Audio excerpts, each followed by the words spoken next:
Exploring a city by various avenues can offer different and meaningful ways to further experience a city's culture, history, and daily life.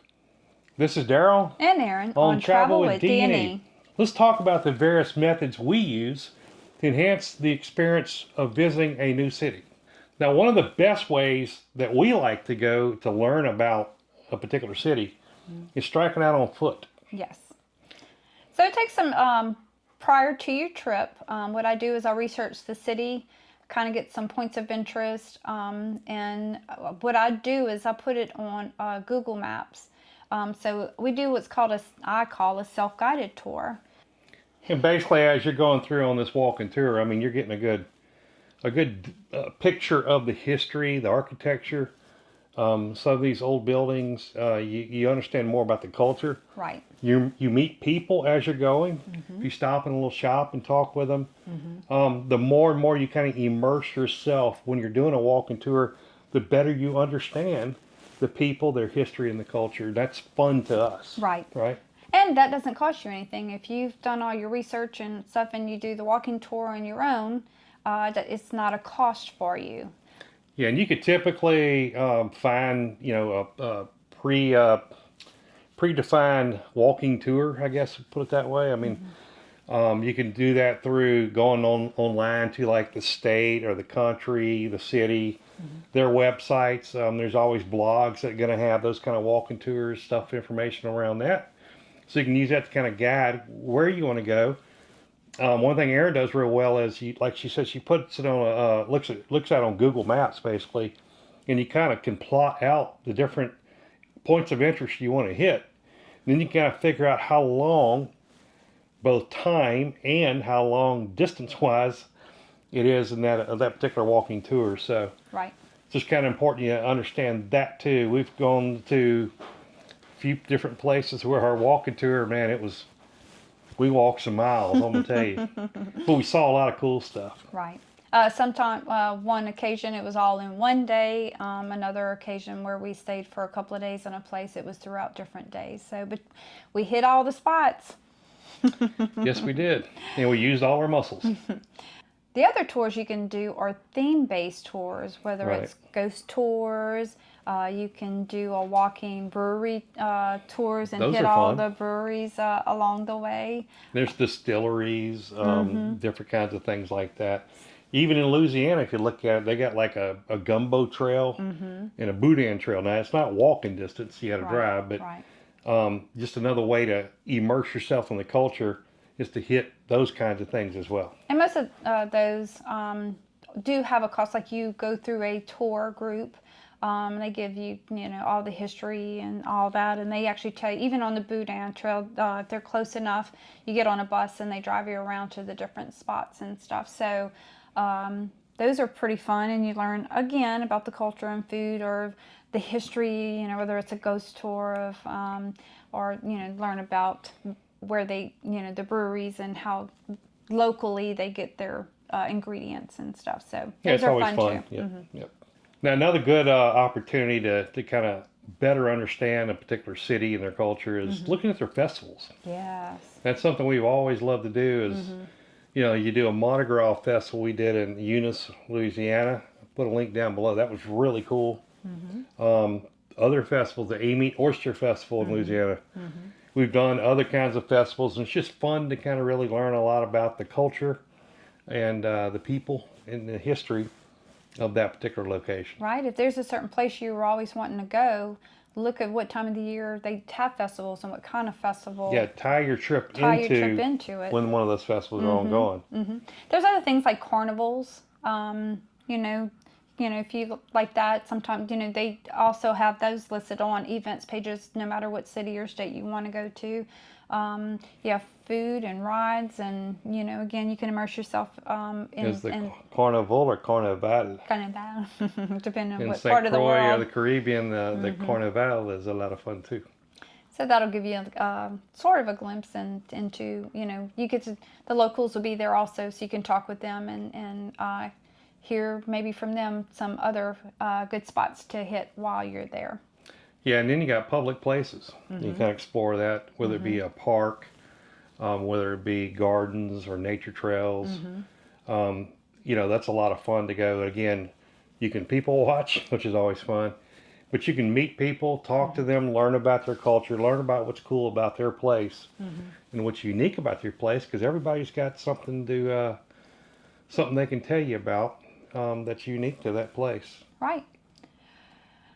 Another good way to get to know the area is when you get there, look at if they have any workshops. If there's something you'd like to do, whether it's pottery, painting, floral arrangements, or look at the community activities that they have in the area and what they're doing while you're on your trip, and immerse yourself that way. Think about, I'm really in the gardening, backyard raised bed gardens.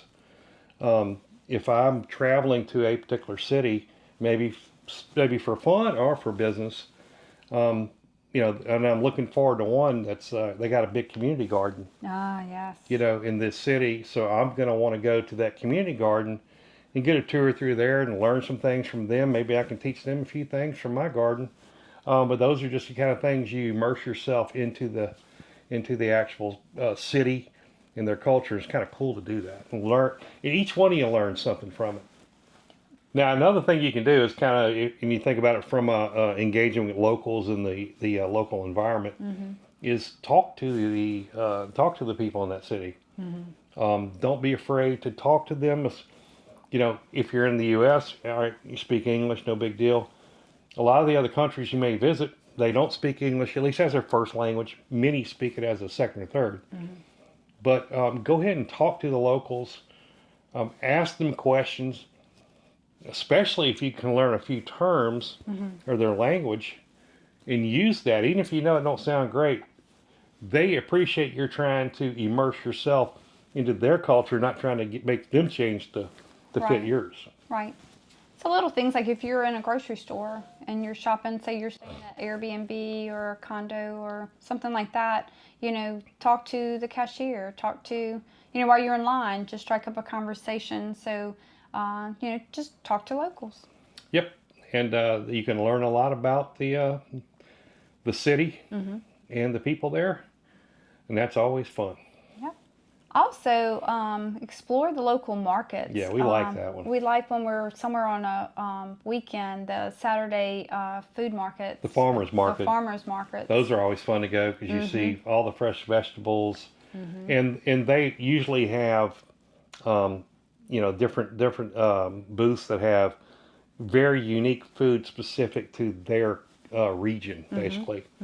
And that's always fun to check out too, because we believe eating gets you closer to understanding the culture of that city and those people much faster. Yep. It's fun to go buy a few things and bring it back to the condo or apartment or wherever you're staying, and you can savor the flavors while you're there.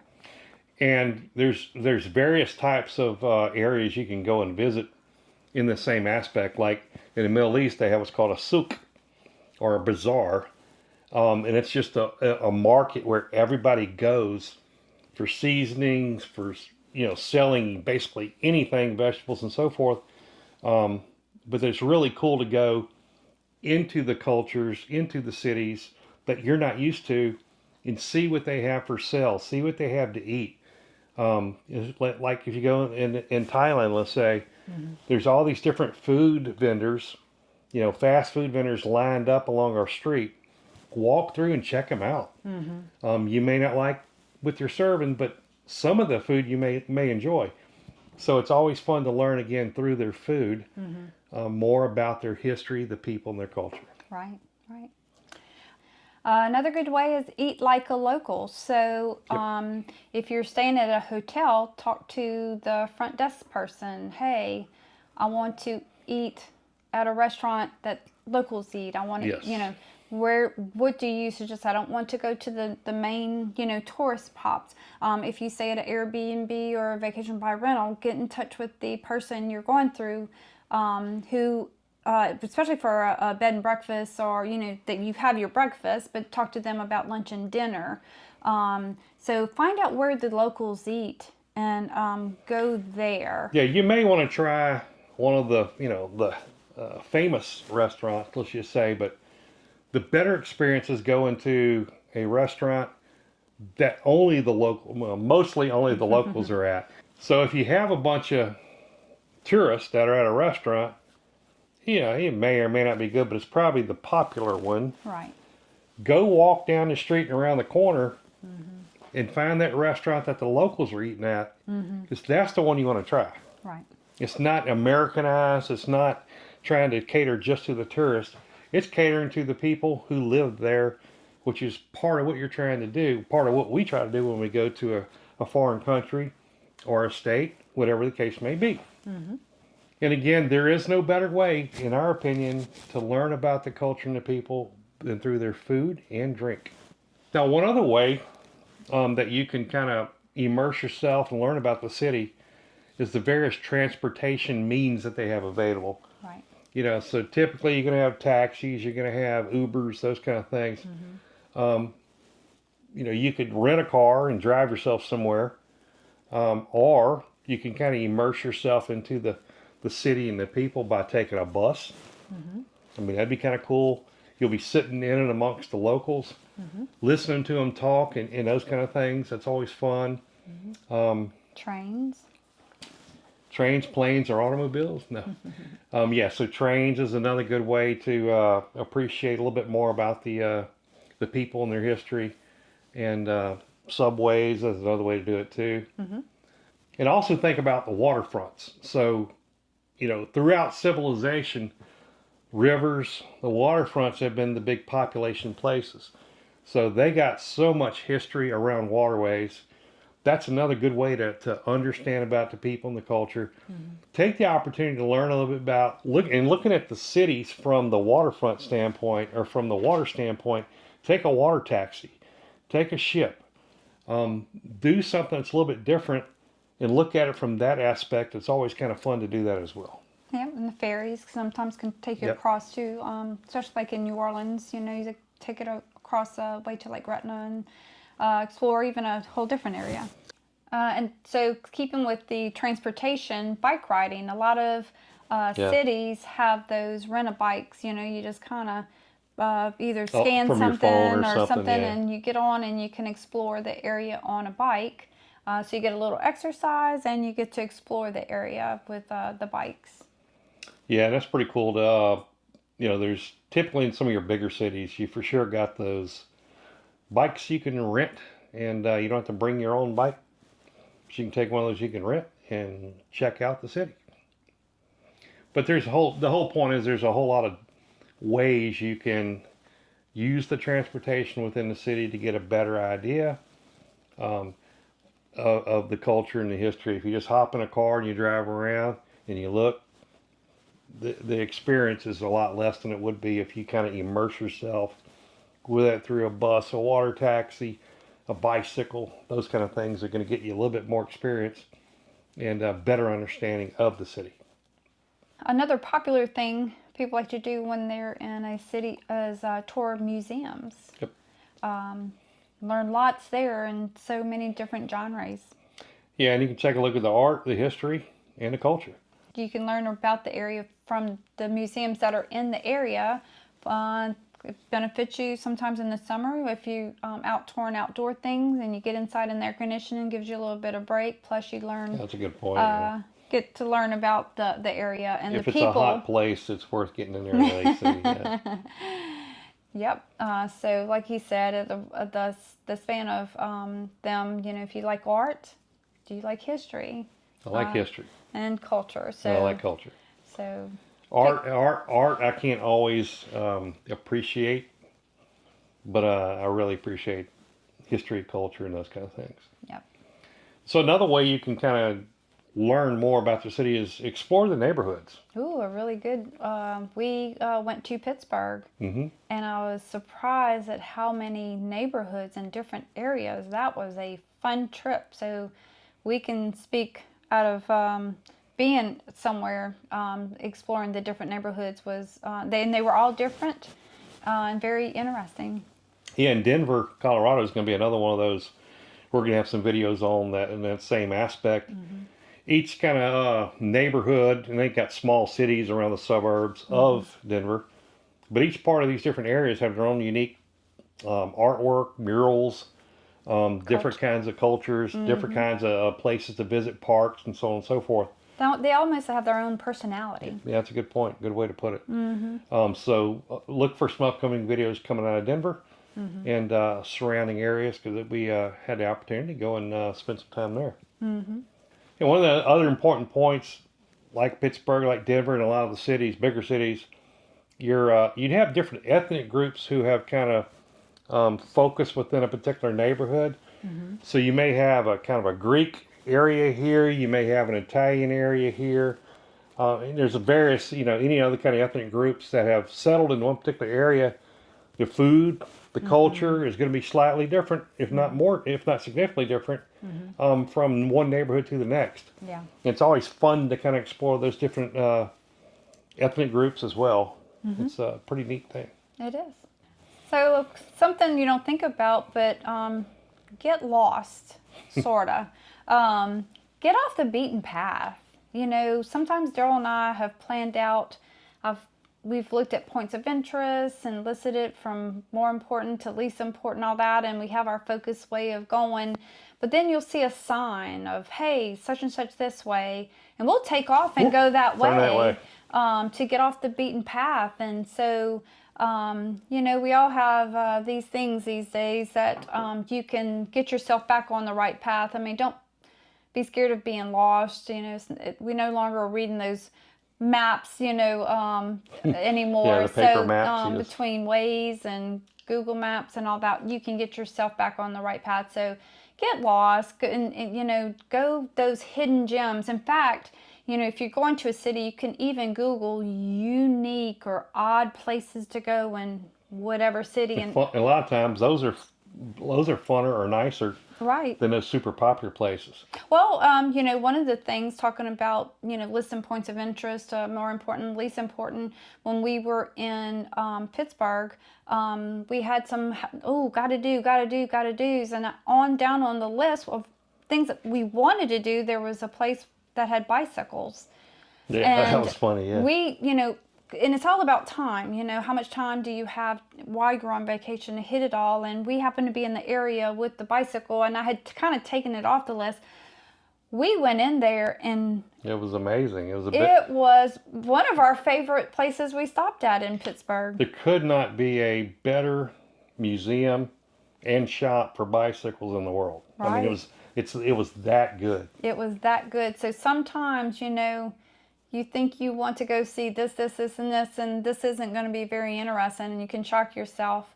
So if you happen on to a point of interest, or even if it's not even on your radar and there's a sign you see, get off the beaten path, get lost. I remember one time we were in Utah, which was near Moab, and there was a road that went off, a road that went up in the mountains, basically off the highway, and just, hey, let's go that way. And we went up there, climbed way up, got to see a bunch of wild mountain rams. That was just a great experience. So we had no idea we were going to do it. Right. And just those kind of things, impulsive sometimes. Be safe, be careful, but right. Those decisions to do some things off the beaten path sometimes are the most fun. And more memorable. And more memorable, absolutely. Now, of course, in your travels, take pictures. We take pictures ourselves, even though we're videoing the same time. Right. Because it's just important to kind of get those snapshots for memories. And we create memories through those. Right. And like I said, both through photos and video. But we're able to come back 5 years from now and go, hey, you remember how Key West, how much fun that was? We got pictures and videos showing, everything that we did. So it was really pretty cool to be able to document those travels. It just captures your whole experience. Yep. And we share. So we're doing this YouTube video here, but we do also the actual places. Like Daryl said, check out our videos of places we've actually gone, because maybe it was a place or a point of interest you never thought about. And by us sharing it, you can go and make your own memories there. So by our photography and posting maybe on Facebook and Pinterest and stuff like that, and then our videos through here, not only can we enjoy and live our experiences where we were, we can share them, and hopefully other people can take part. And they can leverage that experience, and we hope for you to see those pictures, see that video, and you want to go do that same or similar vacation or trip so you can make those memories as well. Right. Now, one of the other ways to kind of immerse yourself into a city and so forth is stay in a local hotel or a bed and breakfast. And Those bed and breakfasts are actually quite a lot of fun. And that's our preference, bed and breakfasts. Yeah, so from the bed and breakfast, you typically got a host who's going to explain all about the people, the culture, the history, and most often, not always, but a lot of times the actual B&B is a historical site in and of itself. And we've stayed a few. We've stayed at like a ranch house outside the Valley of the Gods in Arizona. That was really cool. We stayed in an old inn that was in Charleston, South Carolina. We stayed in old houses from the 1800s in Natchez, Mississippi. Right. I mean, you just kind of go on and on. Not only do you have great hosts at these B&Bs, Right. but it's historic in and of itself being there. Right. And so the host, who's a local, has lived there and can tell you all about the city and stuff. Some of the people staying there may have done a point of interest or done something the day or two before you got there and have some suggestions for you too. So we have learned so much from staying at our bed and breakfasts about the area and things to do that wasn't even on our radar. Yeah, one example I'll tell you, I talked about that ranch house in Arizona near the Valley of the Gods. We were going to, hit a couple of national parks in Utah, and one of the other people that were staying at the Bed bed breakfast said, "Hey, here's a hint. If you're going to so-and-so state park or national park," I forgot which one it was, but he said, "Look, go ask the ranger about this petroglyphs that are in a particular area that's not open to the public." And it's not on the map. Yeah, it's not on the map. It's not even available to the public. Right. But if you ask the park ranger, they're quietly kind of circle it on the map, and you can go. And that's exactly what happened. In fact, she got real quiet when we How did said you know that? And when we went, we were the only, You were the only people we there. were the only people there, because they really don't.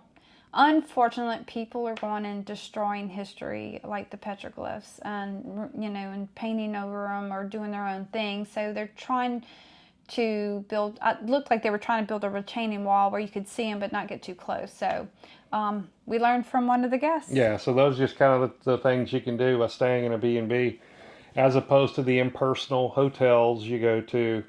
Sometimes have good customer service or not, but you're there by yourself, basically, right? You're there on your own. Right. B&Bs, you have the opportunity to learn from the host, who are local, as well as other people staying in those. So those are always fun. And even smaller local hotels or boutique hotels Right. are also good opportunities to learn from those people that are running the show. Right. And again, if that's not your comfort zone, we understand. Our first bed and breakfast was actually in Moab, and I think both of us weren't, sure how we would like it, because you're sitting down for breakfast with other guests that you don't know, and you're staying at somebody's sometimes house, but you get over that real quick. Like, it's very friendly. You can immerse yourself as much as you want with the people, or as little as you want with the people. And the more we say in them, the more we immerse. The more she likes it. You like it too. Yeah, within reason. No, I enjoy it as well, although I just don't talk as much. So I find out all the information. Hey, all right, so we talked about the different ways you can kind of immerse yourself in the cities, learn about the history, the culture, those kind of things. So that's hopefully that's helpful for you. And if there's anything we missed, which I'm sure there are, pop up some suggestions that you have or recommendations you have, put them in the description down below. Absolutely. Make sure you give us a thumbs up, and we sure love you to subscribe. We're trying to push out informative information as we travel, that maybe some things we already knew and some things we didn't know, and we're learning along the way, and we'd like to pass on to you. So if you subscribe and like, you, especially if you like it, you'll be able to see more videos like this, and we can share our videos with others. And don't forget to check out all our other videos covering various travel destinations, hub cities, and then travel tips around helping you get to your vacation spots, budget wise, and those kind of things. So, thanks for watching. And as always, We will see you in the next video.